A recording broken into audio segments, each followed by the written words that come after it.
Yo, welcome back to another edition of the Cruising Podcast. I'm your host, Andrew Cruz, and today is February 1st, Thursday, 2024, baby. 24. We in 2024, baby. Happy Black History Month to all those that celebrate the month.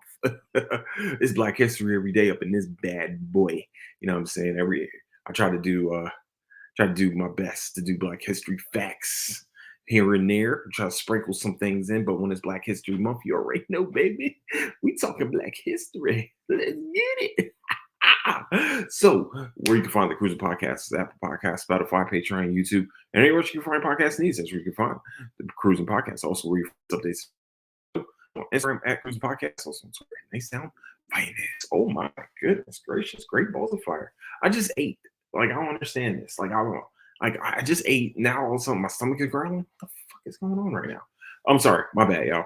Happy Black History Month to all those. This might be a little bit of a quicker episode. Um, I don't know what's going on. It's probably I don't know what's going on right now. That's just so weird. I thought I fixed this problem, but I guess I didn't.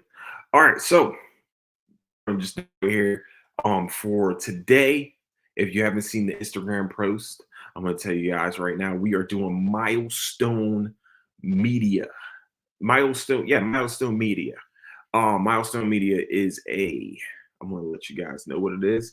It is a black owned, pretty much a black owned comic book company that started in I don't want to mess it up. Hold on, I was just looking at it. They started it was founded in 1993. It started off, the founders are Dwayne McDuffie, Dennis Cowan, Michael Davis, and Derek T. Dingle. These four gentlemen decided that they wanted representation in comic book. So they wanted to create characters that are of color that are superheroes, literally. And who they started off with, hold on, let me make sure. I know it's Hardwire. Hold on. There we go. Okay, so we start off with Hardwire. Hardwire has 50 issues right now. Then we have Blood Syndicate, Icon, and one of the most. Well, I'm gonna get before I talk about the person that people most likely didn't know came from actual black didn't know it came from actual black creators. But We're gonna hold off on him real quick. Shadow Cabinet, Zombie. Oh, Zombie. Oh, spelled with an X. XOMBI. Cobalt and Heroes. But the last and not least, by any stretch of imagination, the person that most people, the superhero that most people did not know, I didn't know until until I watched they had a documentary called Milestone Generations that was on HBO Max. But they also had, I'm sorry, before I talk about this person, the way I found out about Milestone is one day CW was having a documentary. I think it might have been the Milestone through Generations, but probably not. But they were having this documentary about Milestone, and I was like, I've never heard of this before. And they're showing black creators, and they're showing guys that came together and decided to, like, we need to make a difference. We need to. I mean, it's nice seeing your own represented, not as the bad guy, not as even as the innocent bystander. Sometimes it's nice to see them as the hero with, special. I think about it, like back in the day, even before the '90s, how many black superheroes did you hear about? You know what I'm saying? Now there's a lot more. Now it's a lot more representation. It's always nice to see your skin tone, your people that came from your background to be doing heroic things. You know what I mean? And these guys definitely came together and did that. But the last person that I want to talk about is Static. His name is Static. We all know him as Static Shock. Virgil. Yo, listen, I remember coming home for the first time and seeing Static Shock on TV, and I'm just like, that actually, to tell y'all the truth, that's the first time I've seen a black superhero. That was the first time I seen a black superhero on TV.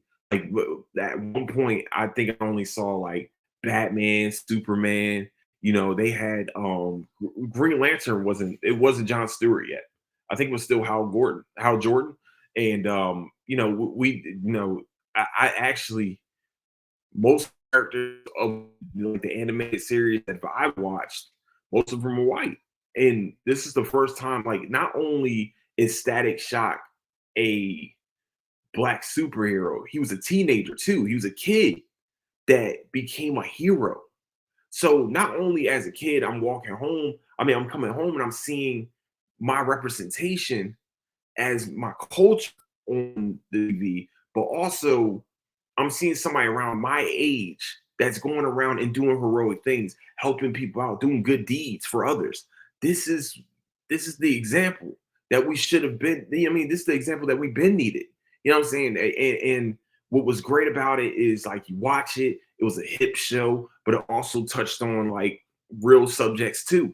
And that's what Milestone actually created. This is what they wanted to do, you know, and them getting connected with DC Comics and DC being the distributor, man, that's even bigger. That just made them exponentially bigger. So these four guys, they came together, you know what I'm saying, and made a dream come true for real, for real. They all their titles are created under this one. So we all know about the Arrowverse, and you know, I think we talk about the Flashverse right now, Snyderverse, of course, but no one talks about Dakotaverse. That's where all their superheroes were all based out of a fictional city called Dakota. And you know, everybody had their backstories, all lead back to sorry, it all led back to this place called Dakota. I wish I had an idea. Cowan produced the original character sketches that served as the guide for the art. So, okay, all right. The extensive Bible was created by McDuffie and other creators. Backstory. Okay, okay. So they once again, like I said, they had a publishing deal with DC Comics, but DC literally allowed them full reign of everything. I think that was the biggest thing, actually. You allowed these gentlemen to go out and just make their content and make their hay by themselves. You know what I'm saying? Like they were, yeah, of course they were the publishing partner. Of course, they probably really did have final say, but DC, I commend DC on this, actually. They allowed them to just go out and do whatever they needed, wherever they wanted to do. You know what I'm saying? Whatever they wanted to do, except for maybe one. Well, not one. They did have a problem. I remember reading about this too. Um, what the fuck are you talking about? I just cleared up all this space. Okay, sorry. Except for one thing, DC had a problem because there was an issue. I think in the front. I think in it was like pretty much they said black sexuality apparently, and noting. So I'm gonna read it straight off. Like McDuffie believed it made DC uncomfortable because it was specifically black sexuality, noting that man who communicated DC's concerns at the time was standing in front of a copy of Legionnaire 16, the cover of which depicts a blonde and white character in a revealing costume posing in a sexually suggestive position. What is this? Oh, that's right. That's what it was. All right, so here's what the biggest conflict was. Okay, Static was with his girlfriend kissing on a bed, and they saw an unopened like condom wrapper, and DC was like, hold on, wait. I don't know if we're ready for this. This is supposed to be for kids. First of all, I just want to make sure it's understood. DC is one of the more darker comics of all. Literally, Batman's Rogues Gallery are murderers. All of them are murderers. Okay, the Joker, murderer. And Joker actually, he's done some pretty horrific things in the comics. You know what I'm saying, that were shown. And you know, I won't get into it right now, but you know, like Batman carried around a gun, shot some people. I saw Superman punch a hole through a person's chest. I mean, you just, you know, what they did as a group was really push the envelope. And that's really what our culture is we're going to push the envelope as far as we can. You know what I'm saying? We want you to be uncomfortable. We want you to have that uncomfortable conversation too. And that was an uncomfortable conversation. Sexuality. And also, black characters being heroes. That was actually a point of contention with a lot of people.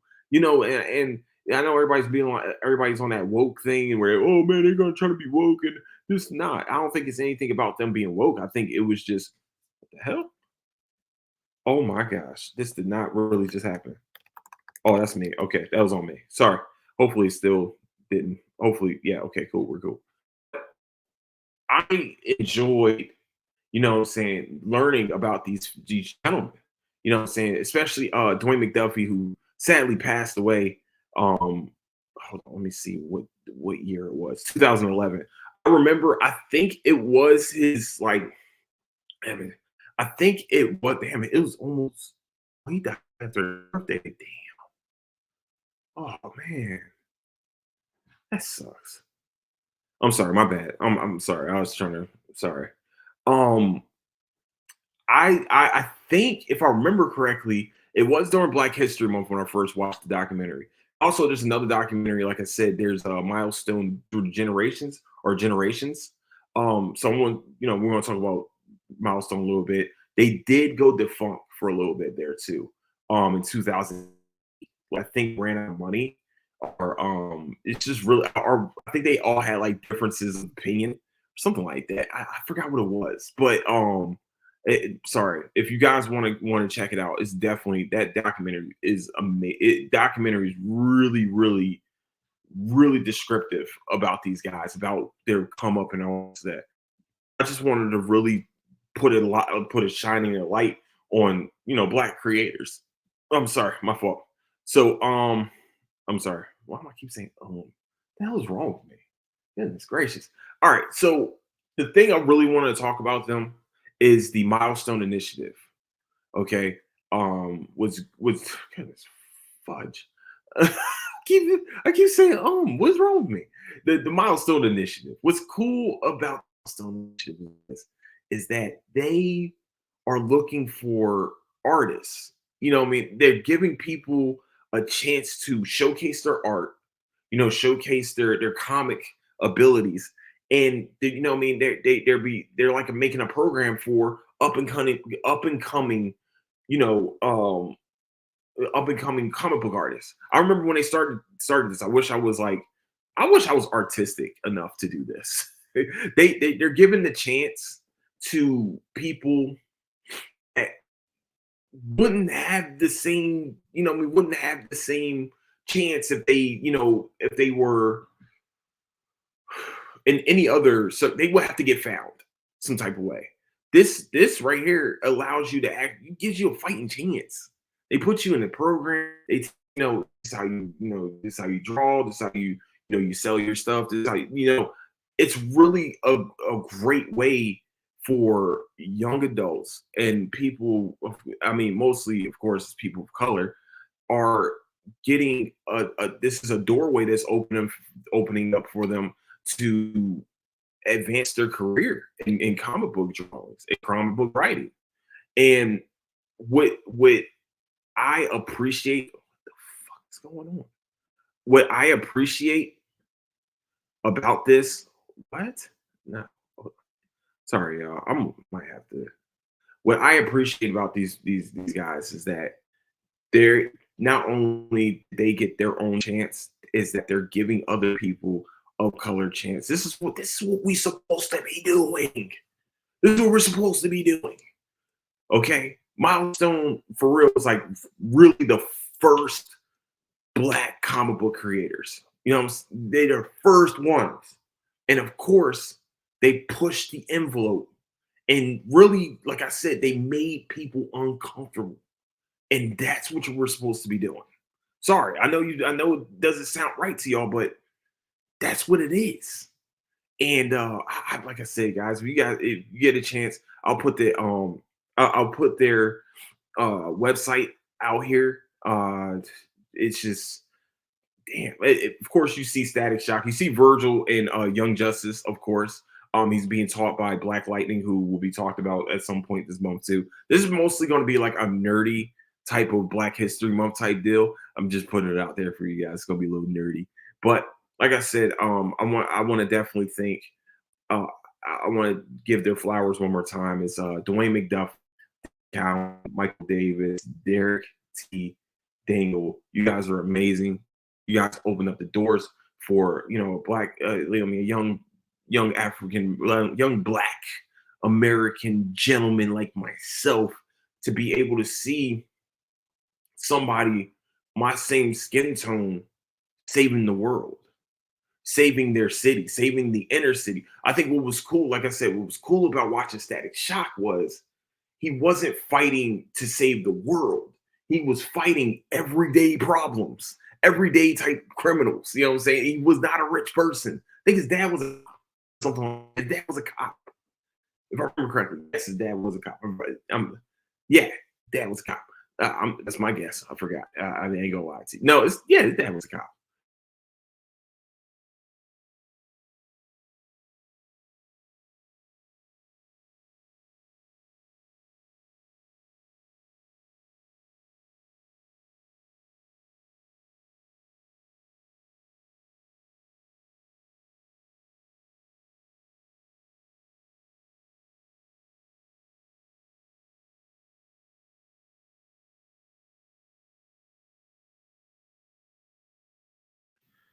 I don't know what's going on today. Like this is acting weird. Hold on. Hopefully I was. I don't know what. Wow. Okay. Hello? Can everybody? Okay. Well, I don't. This is just not going. This is going off the rails very quickly. I guess the internet does not want me talking about this. But I'm gonna maybe this might be repeating myself, possibly. But if it is, like I said, these guys have opened up the doors for other people to become, successful in the same field in which they became successful, in which they became, which they've made very, very iconic, a very iconic character. And thank you, Milestone Media, for everything you guys are doing. Like I said, every year I collect their comics that come out, especially during Black History Month, where they have like the ones where they got like the African flag going down. I know you guys are probably like, oh man, that's good. That's so corny. No, it's not. I think it's cool. I think that them having their own space to be able to do what they want to do, that's awesome, man. Ask so with that, that is Milestone Media right there in a nutshell. I know I talked about probably not much of them, but no, I'm seriously though. Milestone Media is awesome, man. If you guys get a chance, definitely go check out Hardwire, check out Icon, Static Shock, of course, and all their new stuff too. I think Zombie was definitely a new one. I've never seen that one before. That was a new one for me. I've never they got that Shadow Cabinet, Cobalt, and Heroes, and then if I remember correctly, Blood Syndicate was like all of them, right? Blood Syndicate, no, Blood Syndicate was a whole loosely based. Yeah. Okay, so Blood Syndicate was their own little thing, was like a super group of their own too. That was actually pretty kind of cool. I remember reading about them. I mean, well, hearing about them on their documentary. So if you got, it's like kind of like a not Suicide Squad, but they are like a team up. That's what they are. That's what Blood Syndicate is it's a team up. So if you guys get a chance, definitely go check that out. Hold on, let me see. The Big Bang refers to an incident in which gang members all over met in one huge battle. Oh my goodness. I might have to read this. Okay, so just in case for Blood Syndicate, their members is Aquamarina, sweet ass name, Boogeyman, and like not Boogeyman as in like the Boogeyman that comes out. No, Boogeyman like he's gonna boogie. Yeah, that was terrible. I'm sorry. Brick House, DMZ, Dog, DMZ. I want to talk about that one because I feel like, huh? Okay, I'm sorry. I said dog, fade, flashback. This is a terrible name. This might not be the greatest names that you should have gave someone. Holocaust, Kiwi. Might be saying that shit wrong. Kiwi. Might be alien race. I don't know. Masquerade or Tech Nine, Third Rail, Y Son. That's their whole. That's a big ass syndicate. Goodness gracious. And of course, they're created by Dwayne McDuffie, Ivan Velez Jr., and Dennis Cowan. Their first issue was April 1993. This is how they kind of do it too. It's like they're gonna issue out a bunch of things. There's a lot of man. I'm telling you, they opened the doors for a lot more black creators to really flourish, and that's just awesome, man. You know what I mean? If you guys get a chance, definitely go check out Milestone Media. All their once again, they're under DC umbrella. So if you're looking in your comic book stores, go to DC section. If you see Static Shock, Hardwire, Icon, any of them, that is Milestone Media's properties. So with that, I would like to say that's the end of the show for today. Sorry if there's been a little bit of technical difficulties. I don't know what's going on with my computer. I'm about to figure this bad boy out because that's going to really irritate the hell out of me. So with that, where you can find the Cruising Podcast is on Apple Podcasts, Spotify, Patreon, YouTube, and anywhere else you can find podcast needs. That's where you can find the Cruising Podcast. Also, where you can find latest updates to the show is on Instagram at Cruising Podcast, also on Twitter at Nicetown Finance. And with that, I like to say I love all of you. Please leave a 5-star review on Apple Podcasts and on Spotify. Also, leave a written review on Apple Podcasts and Spotify. And then also like and subscribe on YouTube. You know what I'm saying? We're gonna have a lot of content coming in very soon. So with that, I like to say, love all of you. Don't do anything I would do. Catch you guys later. Deuces.